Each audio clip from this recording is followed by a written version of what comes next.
Hello साथियों, मैं विशेष समाजवादी चिंतक। आज का एपिसोड हमारा होगा जो हम उत्तर प्रदेश के डिप्टी सीएम केशव प्रसाद मौर्य की जो दिन बाई दिन समाजवादी पार्टी के ऊपर टिप्पणी करते रहते हैं और ऐसा ट्वीट करते हैं जिसमें ना तो समाज का विकास की बात करते, ना ये छात्रों के, न मजदूर के, न गरीब के, न बेरोजगार के हित की आवाज ये कभी नहीं करते। इन्हें टारगेट करना है समाजवादी पार्टी। और ये उत्तर प्रदेश के डिप्टी सीएम हैं और इनकी इतनी मानसिकता गिरी हुई है कि विपक्षी नेताओं पर हमें किस तरीके से टिप्पणी करना है, किस तरीके से उनकी आलोचना करना है। इनकी इतनी लिमिट क्रॉस रहती है कि कभी समाजवादी पार्टी को समाप्तवादी पार्टी बताना। मैं इनसे पूछना चाहता हूं कि आप डिप्टी सीएम हैं, आपको जनता ने तो विधायक भी नहीं बनाया, मगर बीजेपी पार्टी की देन है, प्रधानमंत्री जी का आशीर्वाद है, आप डिप्टी सीएम हो। आपको तो जनता ने विधायक लायक नहीं समझा। जिस पार्टी को आप समाप्तवादी पार्टी बोलते हो, उस पार्टी के कैंडिडेट ने ही आपको हराया।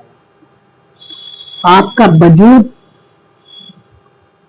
समाजवादी पार्टी के सामने क्या है वो प्रदेश में पूरा देश जानता है, मगर बीजेपी ने आपको इसलिए रखा ही है कि आप पिछड़े, अल्पसंख्यक, SC ST के नेताओं पे टिप्पणी कर। आपके मुंह में दही जम जाता है। कभी भी आप रोजगार की बात नहीं करते, कभी आप शिक्षा की बात नहीं करते, कभी आप मजदूर, स्वास्थ्य, चिकित्सा पर कभी बात नहीं करते। मगर हाँ, कि तुमने एक शब्द रट लिया है जिससे तुम्हें रटा दिया गया है, इस समाजवादी पार्टी समाप्तवादी। ये आपका भ्रम है। इस समाजवादी पार्टी में आस्था मजदूर, गरीब, किसान, छात्र, बेरोजगार, इन सबकी आस्था अखिलेश यादव में है। अखिलेश यादव को अपना ये मसीहा समझते हैं। आपकी टिप्पणी ऊंची मानसिकता से कुछ नहीं होने वाला। मैं देखता हूं जब आप ऐसा कमेंट करते हैं तो मैं देखता हूं कोई समाजवादी पार्टी का नेता जवाब देने के लिए नहीं आता, बल्कि आपको जनता ही जवाब देती है। कमेंट में मैंने देखा है कि आपकी औकात नहीं है एक विधायक बनने की। समाजवादी पार्टी के ही कैंडिडेट ने आपको हराया और आप ही समाप्त हो जाओगे। आपको राजनीति लायक नहीं समझा जनता ने, मगर बीजेपी की दया दृष्टि से आप डिप्टी सीएम बने बैठे हैं। ये देश का दुर्भाग्य है कि जनता ने आपको नकारा, एक पार्टी ने आपको डिप्टी सीएम बनाया, मगर जनता ने आपको कभी नहीं चाहा। क्यों?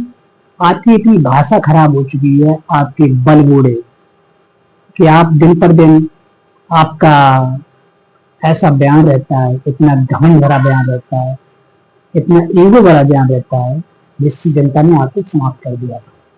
जनता ने आपको हराया था, बहुत बुरी तरीके से हराया था, मगर आप इस तरीके के इंसान बन चुके हैं कि आप से क्या उम्मीद की जा सकती है। आपसे तो जनता बिल्कुल उम्मीद ही नहीं कर सकती है। और आपकी बीजेपी में जो वैल्यू है वो पूरे देश नहीं, पूरे प्रदेश नहीं, पूरा देश जानता है। आपकी जाति के साथ लोगों के साथ जो अन्याय हुआ, बलात्कार हुई, हत्याएं हुई, आपके मुंह में दही जम गया। आप एक शब्द भी उनके लिए नहीं बोल सके। मैं मानता हूं, मैं इस बात को सच्चाई से कहता हूं डिप्टी सीएम, कि आप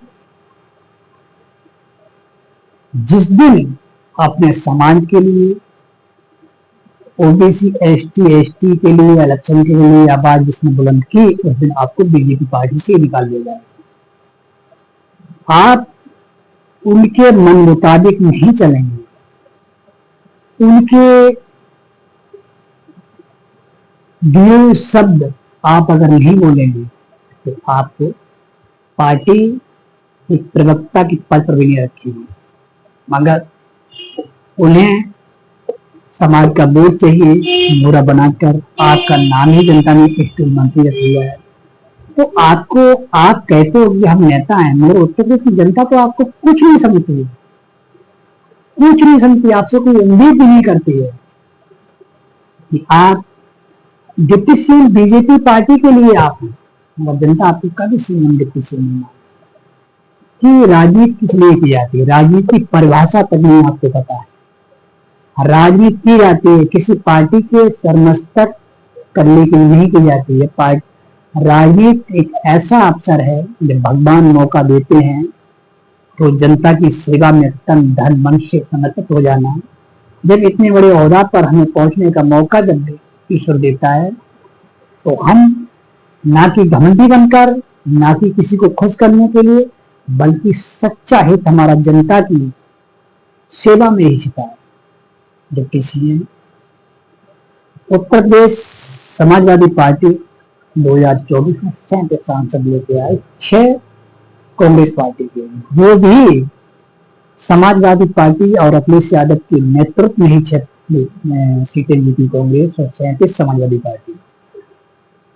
42 सीटों पर जीत दर्ज की, बीजेपी को करारी हार दी। और डिस्ट्रिक्ट फरुखाबाद और अलीगढ़ एक ऐसी सीट थी जहां पर नंगा नाच देखा गया, किस तरीके से समाजवादी पार्टी के कैंडिडेट को हराया गया, प्रदेश में पूरा देश जानता है। मगर कई सीटों पर ऐसा हुआ है, मगर सच्चाई के साथ निष्पक्षता से अगर चुनाव होता तो बीजेपी की शायद 4-5 सीट से ज्यादा नहीं आती प्रदेश में। मगर अखिलेश यादव का विरोध आप दिन रात करिए, आपके विरोध करने से कोई फर्क नहीं पड़ता है। अखिलेश यादव प्रदेश के मुख्यमंत्री कई बार बनेंगे और देश के प्रधानमंत्री भी बनेंगे। मैं चाहता हूं भगवान से आप इतना जिए और अखिलेश यादव का प्रधानमंत्री काल भी देखें कि अखिलेश यादव नेता नहीं, एक विचारधारा। वो गरीब की आस है, छात्र की आस है, मजदूर की आस है, अल्पसंख्यक की आस है। मगर सच कहा जाए तो नेता तो अखिलेश यादव जैसा नेहरू जी थे, इंदिरा गांधी जी थी, चौधरी सिंह जी थे, और कई अखिलेश यादव की बराबरी आपका कद मैं 1% भी सुनता हूँ। आज का टॉपिक इतना ही। जय समाजवादी, जय भीम, जय गांधी।